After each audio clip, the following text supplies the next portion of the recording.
Viral Bihari chicken নিয়ে হাজির হয়েছি তোমাদের কাছে। তোমরা দেখতে থাকো ভাইরাল বিহারি চিকেন। নমস্কার বন্ধুরা, আবারও চলে এসেছি আজকের একটা নতুন রেসিপি নিয়ে। আজকের রেসিপি হচ্ছে Bihari chicken curry. Bihari chicken কারির জন্য আমি মাংসটাকে ধুয়ে পরিষ্কার করে একদম ফ্রেশ করে নিয়েছি। তারপরে তার মধ্যে কি কি মশলা দেবো একটু তোমরা দেখে নাও। এইখানে যতগুলো মশলা আছে সব মশলাগুলো দেবো এবং এরপরও আরও কিছু অ্যাড করবো। প্লাস এই মশলাগুলো দিচ্ছি, দেখো পেঁয়াজ, রসুন গোটা গোটা এবং একটা পুরো রসুনের আর হচ্ছে আদাটা অবশ্য কুচিয়ে দেবো বা গ্রেট করে দেবো। তো এইগুলো থাকলো, এইগুলো দেখো। এবার দেখো আমি কিভাবে বিহারি চিকেনটা করি। বিহারি চিকেনের জন্য মশলা দেখো কি কি নিচ্ছি। নিয়েছি জিরে, তারপরে নিয়েছি ধনে। তোমাদের মাংসের পরিমাণ অনুযায়ী তোমরা এইগুলো মশলাগুলো নেবে। তারপরে দেখো নিয়েছি লবঙ্গ, তারপরে নিচ্ছি, তোমরা শুধু দেখতে থাকো কি কি নিলাম। দেখো সাদা গোলমরিচ, তো আমি ধনের পরিমাণটা একটু বেশি দেবো, দিয়ে এগুলোকে ভালোভাবে ফ্রাই করে নেবো। হালকা করে ফ্রাই করে নেবো, ভালোভাবে বলতে হালকা করে। তারপরে দিয়ে দিচ্ছি ব্ল্যাক পেপার।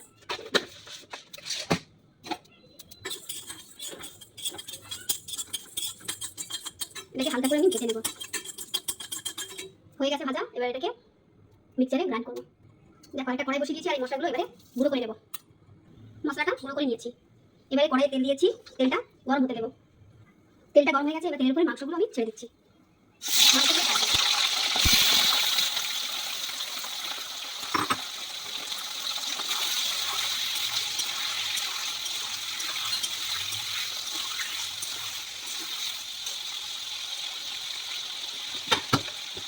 এর মধ্যে দিয়ে দিচ্ছি নুন দিয়ে দিলাম,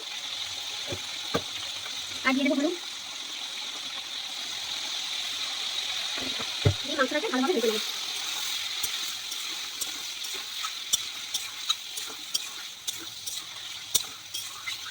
এইভাবে মাংসটাকে কিছুক্ষণ ভাজবো। মাংসগুলো খুব সুন্দর করে ভাজা হয়ে গেছে, এগুলো তুলে নেবো।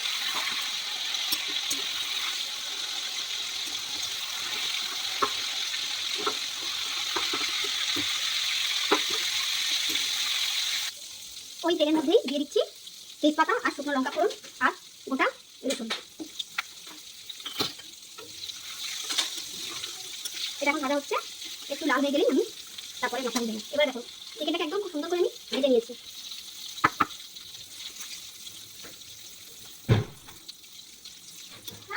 গোটা রসুনটা আপনারা আপনাদের মাংসের পরিমাণ অনুযায়ী দেবেন। আমার যেহেতু মাংসের পরিমাণটা হচ্ছে 700 গ্রাম, আমি সেই জন্য একটা দিয়েছি এবং রসুনটা আমাদের কেউ খেতে পছন্দ করে না বলে আমি একটা দিয়েছি, কিন্তু রসুনটা খেতে খুব ভালো লাগে। তো আপনারা দুটো দিতে পারেন, 1 কেজি মাংসের উপরে 2 3টে দিতে পারেন, দেখবেন খুব ভালো লাগে। আর এই রসুনটা একদম ছোটো রসুনগুলো দিলে না খুব ভালো হয়, আরও খুব ভালো হয়। তো বন্ধুরা মোটামুটি আমার লাল হয়ে গেছে, এবার দিয়ে দিচ্ছি পেঁয়াজ কুচনোগুলো। পেঁয়াজ কুচনোগুলো দিচ্ছি, পেঁয়াজ কুচনোগুলো মোটামুটি কাটা হয়েছে, তো মোটামুটি আমি পেঁয়াজ কুচনো দিয়ে দিলাম। এরপর দিয়ে দিচ্ছি দেখো গোটা গোটা রসুন।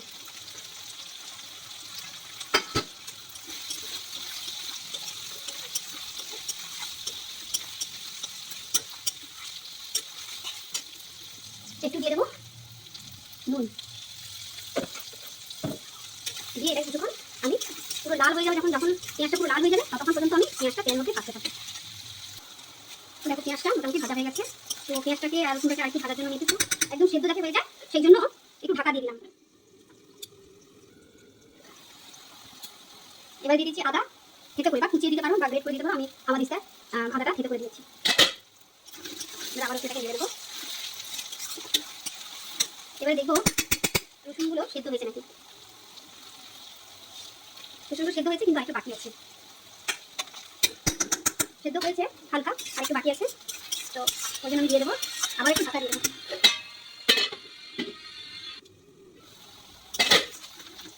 ভালোই ভাজা হয়ে গেছে, এরপরে দিয়ে দিচ্ছি একটু, যেহেতু মাংসের হলুদ দেওয়া আছে ওই জন্য হলুদের পরিমাণটা আমি একটু কম দিচ্ছি। তারপর দেবো লঙ্কা। লঙ্কা গুঁড়োটা আপনারা কম দেবেন, কেন যেহেতু ওই গুঁড়ো মশলাটার মধ্যে মানে সব কিছু আছে, গোলমরিচ আছে না, তো গোলমরিচ একটু ঝাল লাগবে সেই জন্য একটু কম পরিমাণে দিলাম। আর যারা বেশি ঝাল খান তারা তো বেশি ঝাল দিতে পারেন, তো আমি একটু কম দিলাম।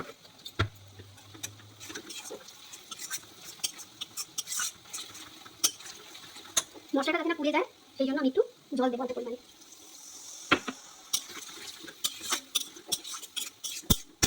জল দিয়ে আবার একটু ঢাকা দিয়ে দেবো।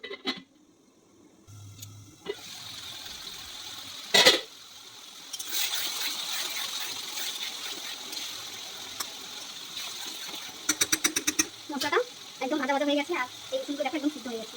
আমি এটার জন্য এটাকে টিপে নিচ্ছি, পুরো সিদ্ধ হয়ে গেছে। তো রসুন সেদ্ধ হয়ে গেছে বলে রসুনগুলোকে আমি ম্যাশ করে নিচ্ছি। কিন্তু যে গোটা রসুনটা রেখেছি ওটা ম্যাশ করবো না, আর সব রসুনগুলোকে ম্যাশ করে নিচ্ছি। এইভাবে রসুনগুলোকে এইভাবে ম্যাশ করে দিই। মশলাটা ভালোভাবে কষানো গেছে, এরপর দিয়ে দিচ্ছি ওই গুঁড়ো মশলাটা। এই গুঁড়ো মশলাটা একদম মানে মিহিভাবে গুঁড়ো করবেন না, একটু রাখবেন আর কি। একটু এই গোটা দেখতে পাচ্ছেন তো, একদম মিহি হয়নি কিন্তু এইটা ফ্লেভারটা এত সুন্দর বেরোবে না, খুব ভালো লাগবে খেতে।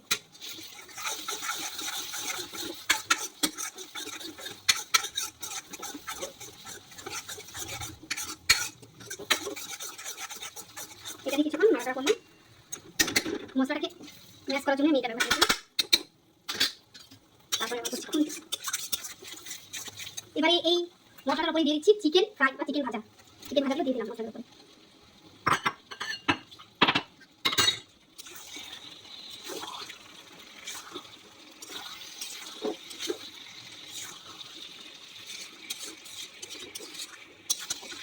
চিকেনটার সঙ্গে মশলাটা খুব ভালোভাবে এইভাবে নাড়িয়ে চাড়িয়ে মাখিয়ে নেব।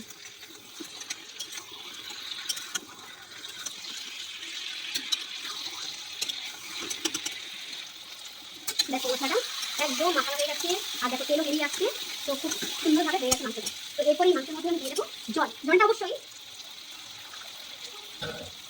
অবশ্যই অল্প পরিমাণে দেবো, বেশি দেবো না। কেন মাংসটা যেহেতু আমি তেলের সঙ্গে ভেজে নিয়েছিলাম, তো মাংসটা মোটামুটি সেদ্ধ হয়ে গেছে, সেই জন্য জলটা অল্প পরিমাণে দেবো। এই 1 কাপ জল দিচ্ছি।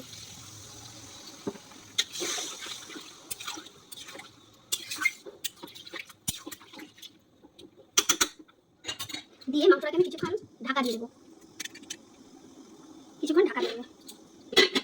তারপরে আসছি।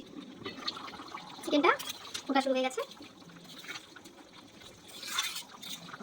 মোটামুটি চিকেনটা হয়ে গেছে, আর একটু হয়ে গেলেই হয়ে যাবে।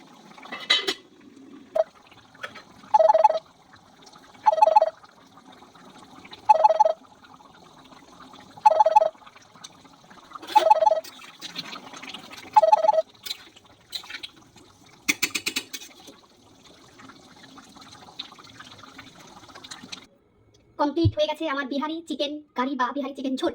তো ঝোলটা অবশ্য কম, তো কেমন লাগছে দেখতে তোমরা বলো। দেখতে তো খুব সুন্দর আমারও লাগছে, তোমাদের কেমন লাগছে বলেই। দেখো কি সুন্দর হয়ে গেছে, একদম সুন্দর।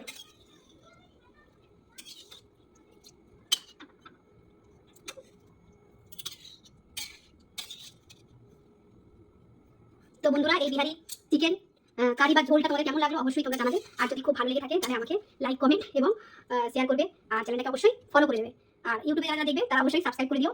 এটাই সবাইকে জানানো, আর কিছু নয়। আমার একটা সামান্য ছোট্ট প্রয়াস, আর কিছুই নয়। তোমাদের যদি ভালো লাগে তোমরা অবশ্যই লাইক কমেন্ট শেয়ার এবং সাবস্ক্রাইব করে দিও এবং ফলো করে দিও।